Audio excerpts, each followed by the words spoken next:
and you moved to Bangalore with 75 70 rupees. rupees. We are really a product of our environment. Walk us through your early life. How was it growing up like for you? Um, when I came to Bangalore in 2005, I had about 75 rupees and I had an engineering seat. But unfortunately, my parents could not afford 15,500 rupees fee at that point of time.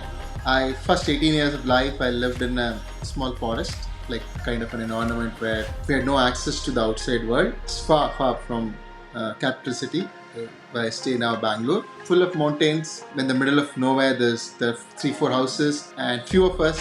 There's not really any infrastructure. Like we used to live in a like house which is initially made of grass. I think when I was 6 or 7 standard, I got a tiles house. Recently, like a few years ago, we built a concrete house. So and there was no TV, no phone, no toilet, no power. So I think the first single bulb power came to my house. I was in I remember I was in sixth standard. Man, I love my job. Another day, another amazing guest, Anil Shetty. Anil is an entrepreneur, investor, and a politician. Anil helped Licious raise initial capital. He founded MetaMan with Sunil Shetty, and he represents BJP in Karnataka. During our conversation, we covered a wide range of topics, starting from his early life, what shaped him the most while growing up, the founding story of MetaMan, his relationship with superstar Sunil Shetty and cricketer KL Rahul. Why did he choose to get into politics, life philosophy, detachment, what's his day like, and much more. Now I bring you Anil Shetty. Anil, welcome to the show. Thank you, buddy. Man, as I told you earlier, you are certainly one of the most fascinating guests I'm having today. You're involved in entrepreneurship, Bollywood, and politics, all three, and these are the three things that shapes a country's culture.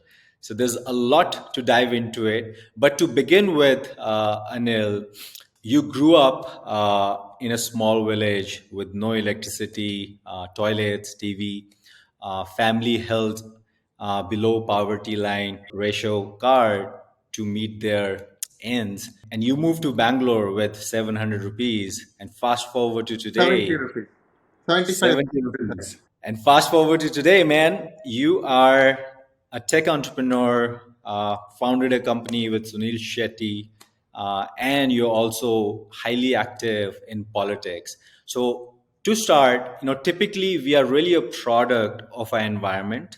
Would love for you to sort of, walk us through your early life. What shaped you the most? How was it growing up like for you? Um, I would call myself a half Mowgli from Jungle Book. I first 18 years of life I lived in a small forest, like kind of an environment where we had no access to the outside world. It's far far from capital city where I stay now, Bangalore, full of mountains. In the middle of nowhere, there are three four houses, and few of us.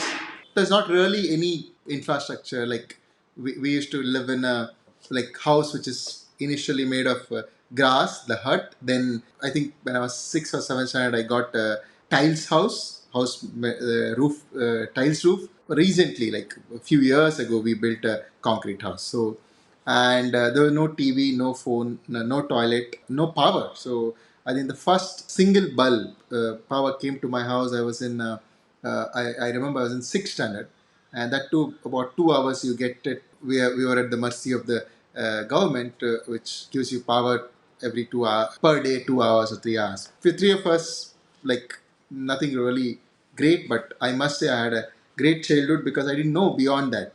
So I only knew that whatever the means I had was enough to enjoy my life. So I used to climb the mountain, I used to swim in the river, I used to take cows for herding, I used to play all the day. When I look back at my childhood days, I really feel like there are a lot of life lessons I learned today. Whatever I am today, those lessons I learned from my village days have shaped my understanding of life. I'm very happy about my childhood today, even though there were financial difficulties.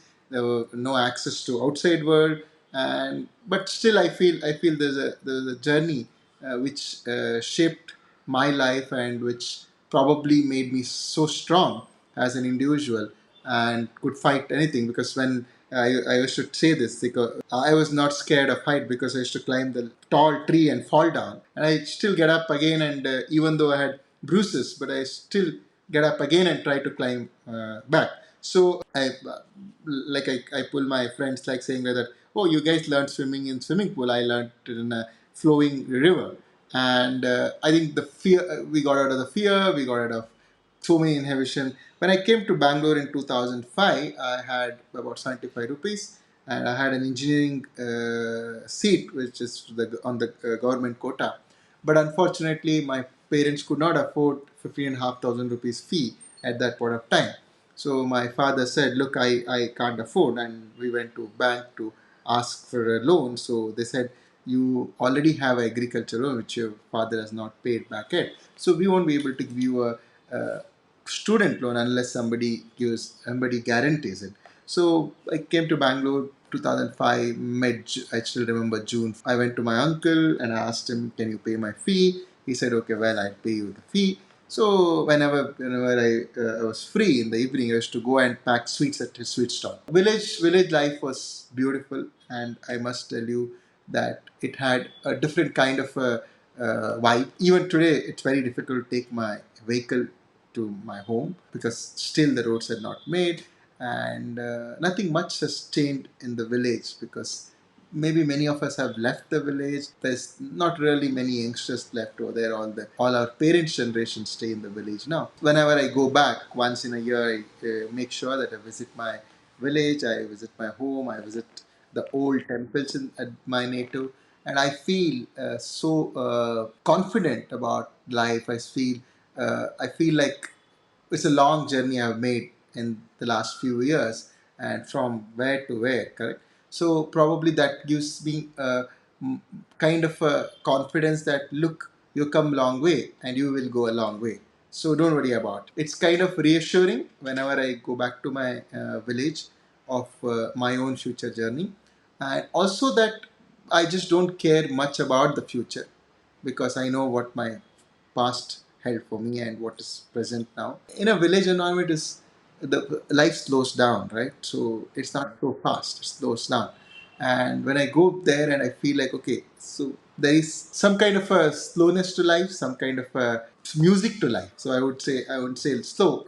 Some kind of a music to life in village. It's musically fancy, the village. The life is musical in the here. It's too much of noise. So the urban life is noisy. The village life is musical. So I would put it that way. But of course, it's also a perspective. Somebody who's born and brought up in an urban setup and whole his life, he might find it another way around, or he might say that village life is dead, and where you have all the things happening, that the city life is happening. So that's it. So I think I have no regrets about my childhood. I think I had fun.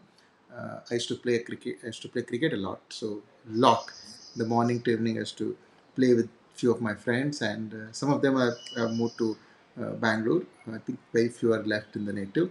I think I had good understanding of culture. We should perform a lot of rituals as a part of family rituals. We used to move around within the city, within the village. We used to move around. We go to one forest to another forest.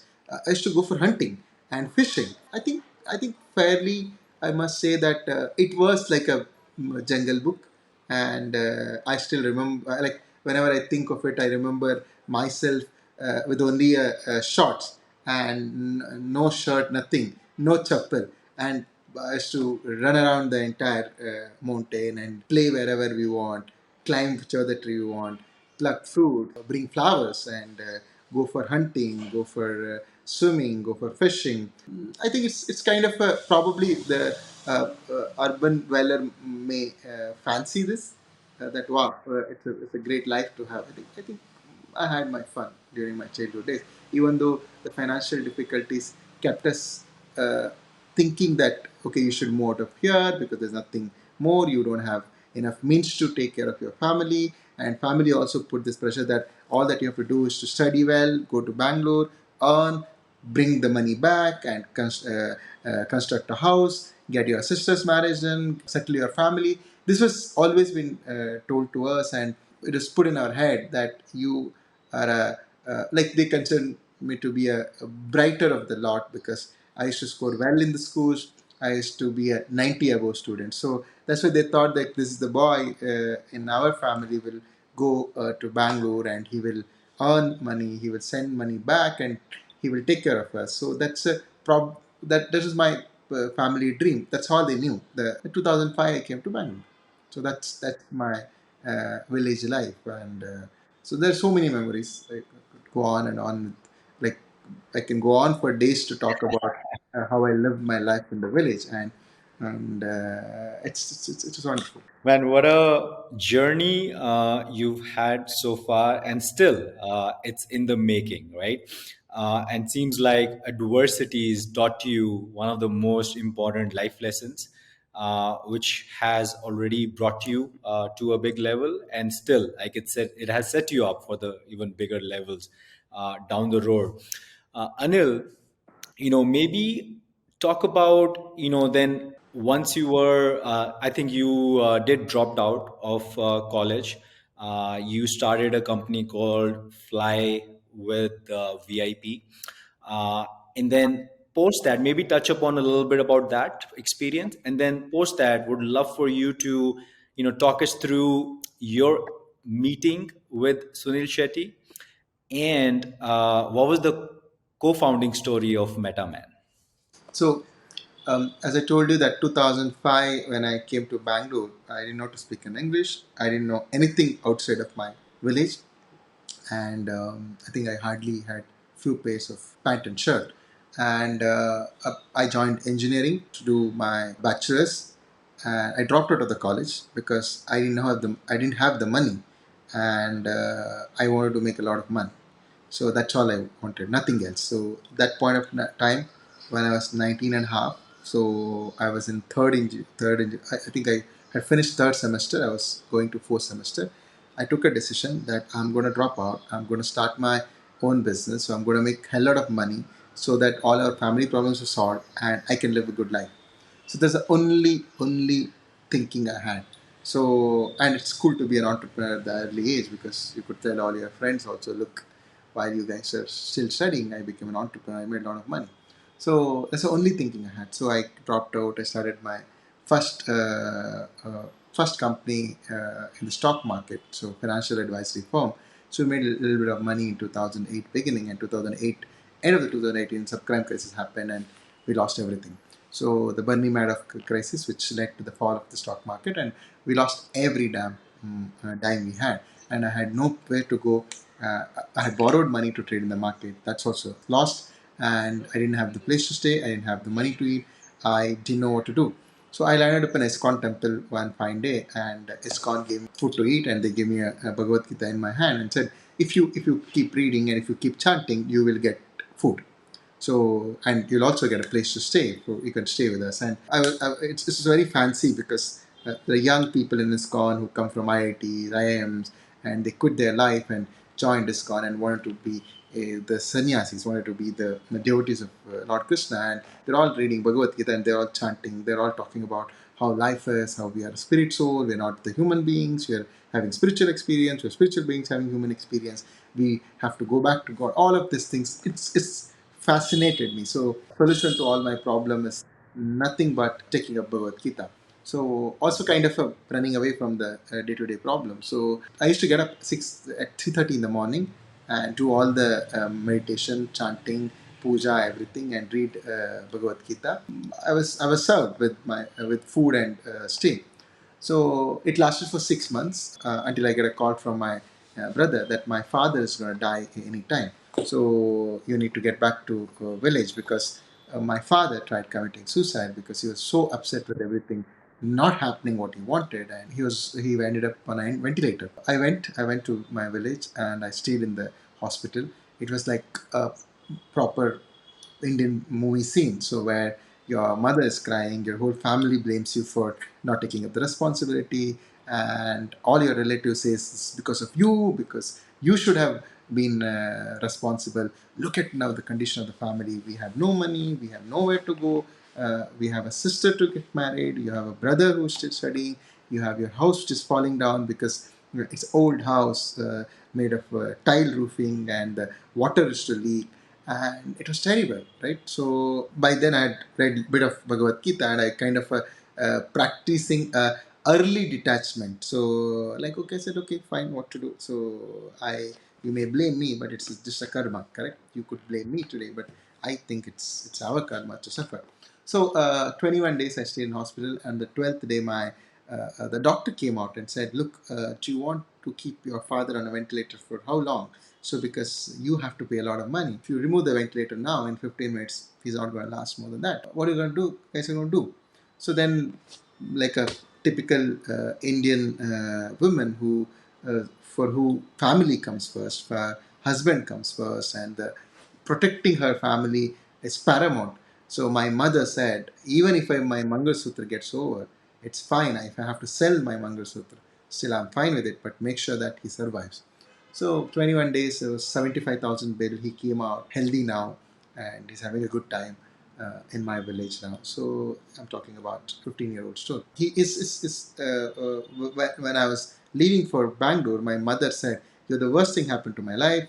I wish I had not given birth to you. So, because how can you be such an irresponsible son who's supposed to lift our whole family out of poverty by studying hard and getting a good job, but you didn't do any of it, and you just roaming around with nothing." So I came back to Bangalore. I was sitting in the temple. I was thinking what to do. So I went to meet one of the temple senior devotee, and he said, "Okay, the God will show you the way. Just wait for some time. So something good will happen."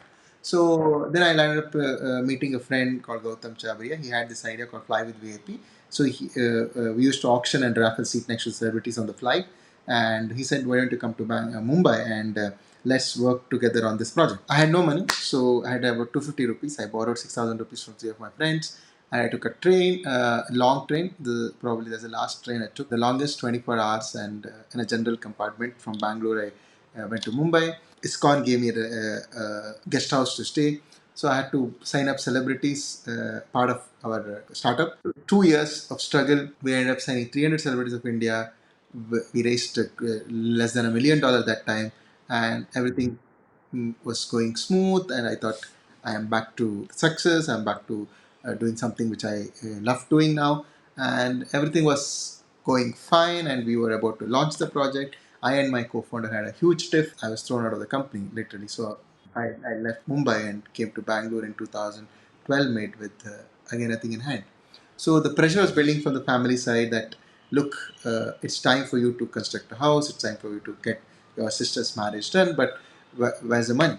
So I went to a friend, borrowed about 2 lakh rupees, and started building my house in my native, which is costing me 25 lakhs. Slowly over the period of 1.5 years, I did a lot of small job. Like I helped some people do some marketing. I helped some people with strategy. I helped some people with some connect. So got a little money here and there, and I finished my house construction. My parents got a newly built small house, and now the next responsibility comes to get your sister's marriage done, which again costed 25 lakh rupees that time. I had to again do my beg borrow, not steal. So now the beg borrow and earn something and keep returning that loan, clear the home loan, and now get to the new loan.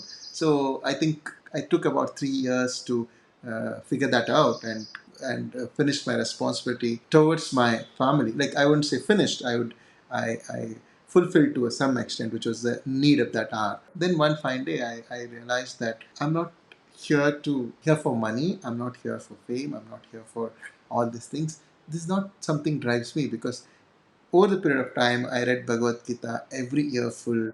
I used to go back to Bhagavad Gita's teachings and understand life in totality.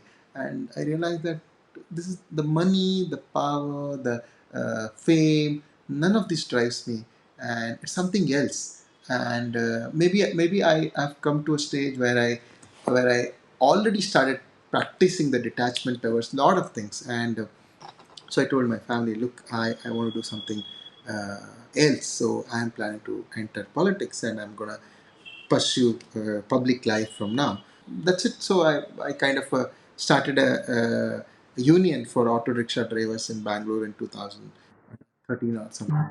And then I started working a lot of social initiatives. I used to earn money. I became a startup investment banker. I used to raise money for the startups. One of the first deal I did was Licious. Licious founders met me when they were just starting up, which was an idea on the paper. I raised first money from Mohandas Pai. So, and I continue to hold equity in Licious, and then lots of many companies I raised money for, and I'm so happy that 90% of them are doing very well, and of course some hits and some misses. I think money problem was largely solved for my personal things. I wanted to enter politics, and I did join BJP in 2020 in their state youth team, and I was an aspirant to contest MLA election from BTM Red constituency. I worked for 3 years in the constituency, built up, and of course, unfortunately, I was denied a ticket at the last minute. And but that's okay. Politics is a long game, and you continue to serve the people. People will recognize you at the right point, and they'll give you enough of their responsibility. So there's no loss or there's no gain. It's only to perform your responsibility towards the society. And I'm kind of that was a parallel entrepreneur journey as well as the political journey. And I met Sunil Shetty a while ago, and so we're just having a simple conversation about entrepreneurship, some new businesses, fashion, everything. So I saw a necklace he was wearing, which is caught my eyes on. So I asked Anna, "Where did you get this from?" So he said, this is my mom's, which I usually wear, but because there's not really a men's jewelry brand in India, and nobody makes jewelry for men, but Indian men always wore jewelry, and like our ancestors, if you look at all the kings, they used to wear the big pearl necklaces, stones, kadas, and big earrings. And I was like, oh wow, so this is actually true, because Indian men always wore jewelry. It was lost during the British era, because British came and took away all our jewelry, gave us pant and shirt, and made us factory class laborers. Like when I looked at the history, since we became factory class laborers, we stopped wearing jewelry.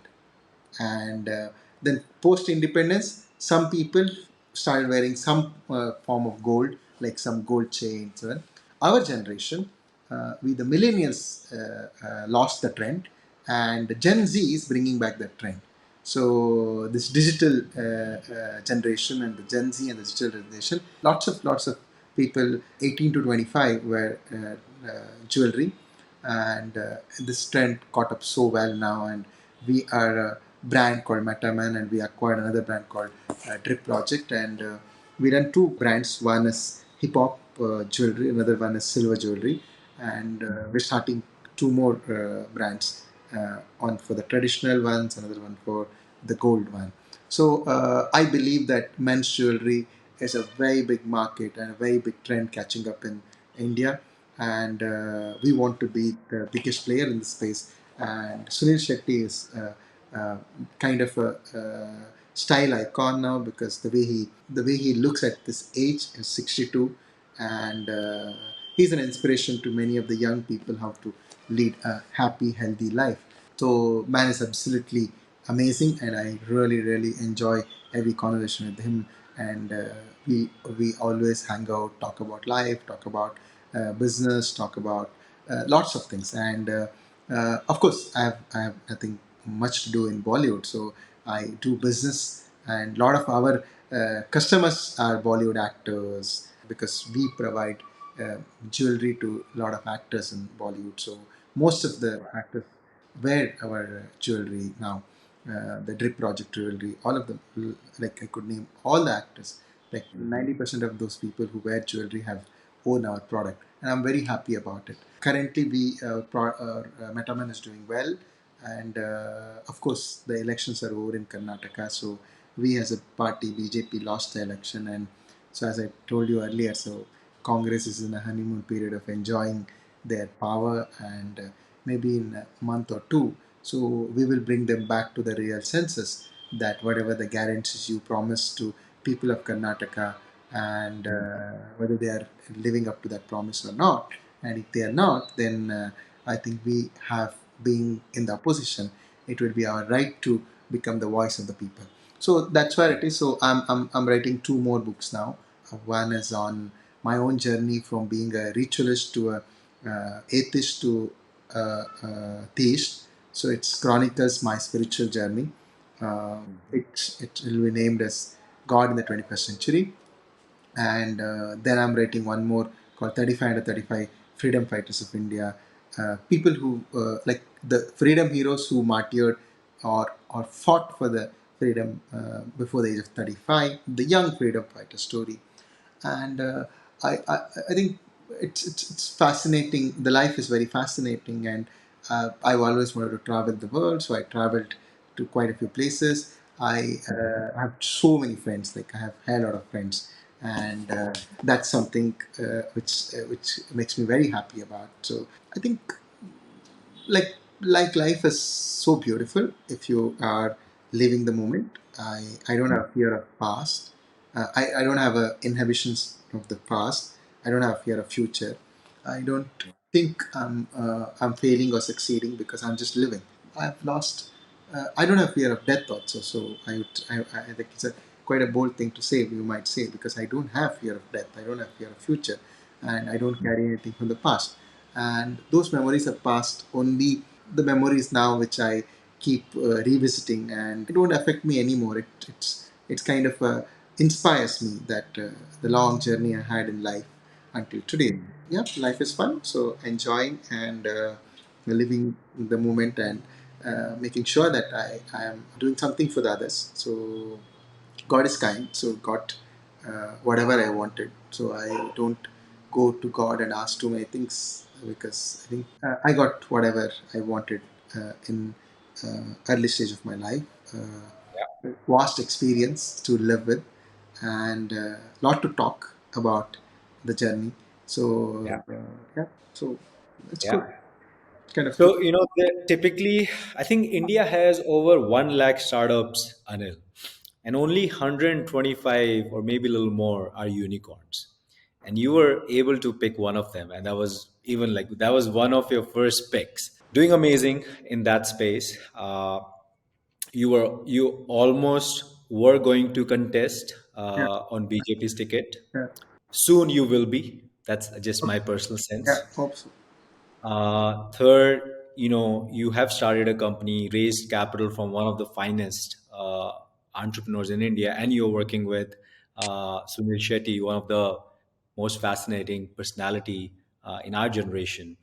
And Anil, what gives you, or let me put it this way in simple language, how are you doing this? Have you watched movie Forrest Gump? Yes. Yeah, so that's one of my favorite movie, and my life journey. You could relate to Forrest Gump. So I go on and on and on, and I'm very curious about life. I'm very curious about knowing things. I'm very curious about, positively curious about people, to know who they are, what kind of a journey they have done, and like curiosity led to many of the learnings, and I just went on and on wherever life took me.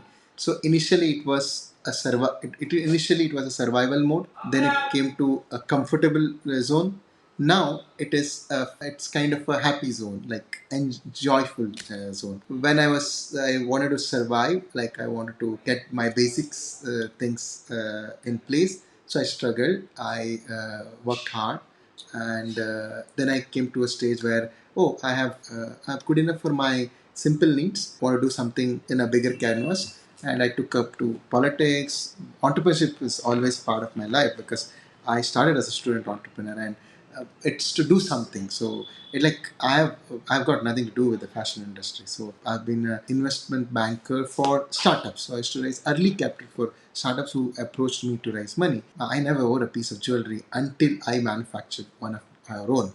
So that's something which is interesting. Like I would say that life took me wherever it has to take me, and I just went with the flow. I just made sure that I am fully in it wherever I am, being at the present. I don't know whether I'm successful or I'm failed. So you could say you can actually give a two different kind of a viewpoint to it, because uh, I would say that am I successful? Am I I've done something in life? I still think that no. So I'm not. I don't measure anything in terms of success and failure, because I just take whatever comes to me. I just gladly accept whatever is meant for me, and I don't have a FOMO of missing out anything. I don't want to be anyone else. I want to be me. I want to be.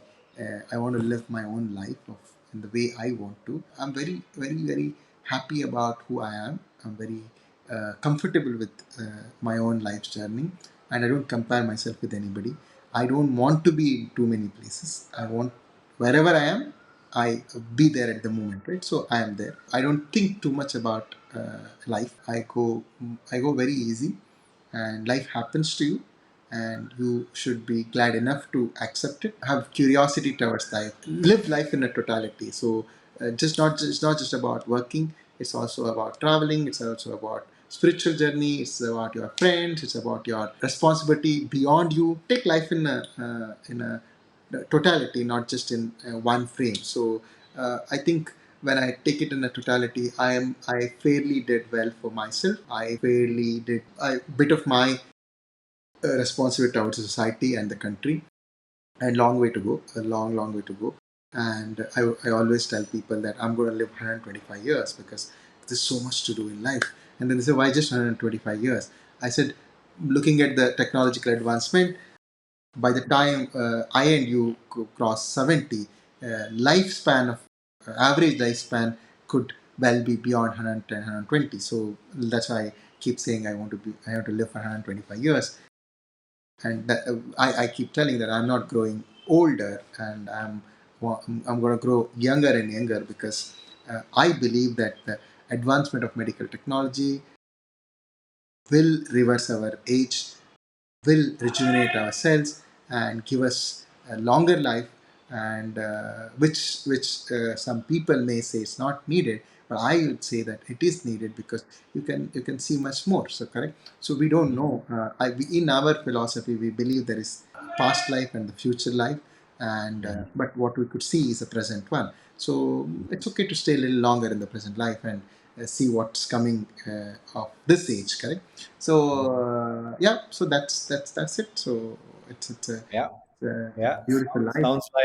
sounds like you're reading out the Stoic philosophy, which I have been following, and the common theme that I'm observing, Anil, which is detachment, staying present, focusing on things that you have control over. Yeah, man. I mean, these are amazing. I would say principles or philosophy to follow in life. With this. By the way, and you don't look 35 at all, man. I think you're using that reverse aging technology already, which So you're not telling us. psychologically yes. I'm psychologically, I say no. I'm not growing older. I don't know about physiologically, because that appearance you could tell me. Of course, spiritually you don't age, right? You live in eternity. So spiritually you don't age. So Yeah, yeah, so that's fine. So like, take everything as a compliment. So if somebody tells you, "Oh, you look older," then I say, "Ah, so I hope I'm looking wiser." And if yeah, they say you look younger, yeah, so take it as a compliment, and just be happy about it. So yeah. So with this, my co-pilot, he wants to get in, Anil, and he's asked me to ask you questions. So his first one is he's asking, "What's your typical day like? Starting from what time do you wake up and what time do you go to I bed?" I don't have a fixed schedule. So I don't have. So I sleep when I am sleepy. I eat when I'm hungry. I work when there is work. Always out. I hardly spend time at home. So I'm usually outside meeting people. And last 3 years, it was all about working in my constituency, meeting people, going door to door campaign, and doing a lot of political rallies and everything. And now, since the end of the election season. So I kind of spending some time in traveling around, so going to different cities on MetaMan work and some kind of a startup work. And also, of course, I keep meeting people at home from my constituency, and some of the party meetings. The party keeps calling for meetings. So I think being a part of BJP, one thing they make sure that our seniors make sure that you are not sitting quiet. So you always work for the people in whatever the capacity possible. Like now, I'm going to travel a bit, so I'm going to go to a lot of places. In the next 2 3 months, I'll spend large amount of my time traveling. Then I come back. Then we have kept a target of achieving some numbers in MetaMan. So we want to hit certain revenue target. That's going to be my next focus. And party reorganization will happen. The more and more responsibility will come to me. By then, I will have to start traveling to different part of Karnataka, contribute to the party organization, which I'm very much looking forward to, because BJP is one party which gives opportunity to people come from nowhere, like people like us. So I am very, very proud to be part of Bharatiya Janata Party, hoping that this party, my party, will come to power in Karnataka in the next election. Of course, Prime Minister Narendra Modi's election is coming in 2024, the Lok Sabha, the general election, and I want to contribute a lot of my time, energy in bringing our Prime Minister back to power in his third term, so that he can continue to do good work in the country, and he can continue his development politics. That's like I think this year largely about releasing two of my books, working for the party organization, spending a lot of time working for Prime Minister's campaign and hitting certain revenue target for MetaMan. And quite a lot of startups have approached me for fundraising. I would definitely help them raise some money so that I keep that investment banking bit for the startup bit alive. Travel, a lot of travel. So this is going to be my next 1 year. Typically, I kind of know what I'm going to do day to day, and I kind of know what I'll be doing after a week, because I have a kind of a chart which I follow, and I have a fixed schedule. So interestingly, many of my friends make fun of me. They call me a calendar boy. So I literally live on a calendar. So I put everything in place. I write down every damn thing in my note, where I'm going to go, whom I'm going to meet, what is going to be the program. So everything is scheduled. Everything is written down on a calendar. What I'm gonna read, what I'm gonna write, what I'm gonna go out to meet people, what programs I'll attend, what I don't attend. Everything is kind of a calendar. I lead a very systematic life as far as my understanding is concerned. So very, very systematic life, and I also know what I want, what I don't want. So I like I have that clarity of thought that what is that I want to do in next few years, for next decade. So I'm very clear. So I'm going to spend rest of my life in politics. I will continue to build some of the startups parallelly. That's it. So it's quite clear. So I don't have a kind of a confusion. I don't have. If you ask me what I'm going to do, what I'll do, I would be doing in 2035, I would say yes. I would be doing my politics. I'd be doing my startups. So it's very clear. So I don't have confusion. I don't have any kind of a doubt about what I'm going to do. So that's kind of a nice. So because you don't need to worry about what you want to do in life. So Yeah, man, it's knowing what you want to work on and what you don't want to work on is probably one of the hardest things to come up with. And and Anil, seems like you love cricket. Have you played cricket with KL Rahul? no, no, no. So I used to play a lot of cricket during my school days in my village. Then I lost touch, so I don't follow it anymore. So I don't even know who plays for what. So interesting. There is one thing which I don't follow is sports. It's kind of a strange for my generation. I don't follow any sport, and it's kind of not so cool. So I should follow some sport, but again, I'm saying that I don't follow it because somebody else is following it. I don't like something because everybody else are liking it. So that's not typical Anil. So I don't know. So off late I started taking liking for cricket again. I started like kind of I do a lot of adventure sports though. So I love adventure sport. and I love going on trekking, excursion trips, and sailing or rafting and all, as scuba diving, rafting. So I love that kind of an adventure sport. But in terms of games, I do watch sometime soccer finals and IPL final and all the finals. So I'm like a final match boy. So I watch finals. So it's kind of it's just for fun. So I don't actively follow any sport. I do watch bit of Olympics whenever Indian player comes to the final lap. I like to sit on the TV and watch them win medals. So that's what I do. So I think it's very strange. I don't follow any music. I don't follow sports. So it's quite strange. But many people who did like this, I don't follow any music. I don't follow any sport. I listen to any kind of music if you put on. I don't hear music on a daily basis. Like I don't put on an earphone at all, headphone at all to listen to anything. I don't have a TV at home. I only watch some of the documentaries, Netflix series, of course Netflix and Amazon, all these OTT platforms I do have, and I do watch some of the series, some of documentaries, but I don't have a TV to watch. And of course, news I follow because current affairs, news, which is necessary for my political things. And I read a lot of scientific materials. I read a lot of tech related things because I'm very fascinated with the growing technology and scientific inventions. And I do read some kind of a history. I do read about geopolitics. I read I read startups. I read geopolitics. I read history. I read tech. But strangely I don't read about sports. I don't follow sport. I don't follow music. In fact, it's quite interesting. So I recently met Kanika Kapoor. So and I wanted to tell her that this one song of yours I like, but I was not remembering. So then I asked a friend. So then he said, "Hey, that's Baby Doll." So that's see, it's Baby Doll. So I'm like, "Hey, yeah." So I just went back to her and said, I like your Baby Doll song."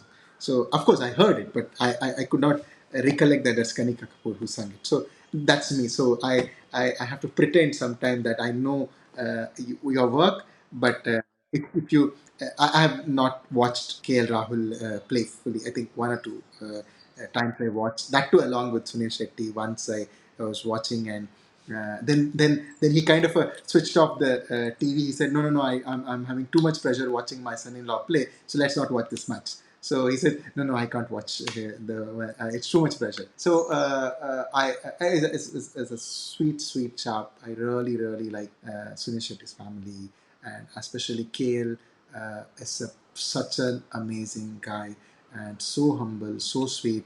And I like quite a few people whom I come across in life. And one of my favorite from the entrepreneurs circle is Nitin and Nikhil Kamath, Sujit Kumar of Udan, Prashant Prakash of Axel Partner, whom we call the godfather of Indian startup. These are my favorite people in the startup phase. And then Mohandas Pai has been my mentor, and Kiran Majumdar Shah, I call her my godmother because she is been there for me in all my time. So and it's been 10 years. She's been guiding, and I go back to her for a lot of advice. The two people, Kiran Vasha and Mohandas Pai, I owe a lot. They have stood by me at, I won't say worst of the time because I didn't have the worst of the time.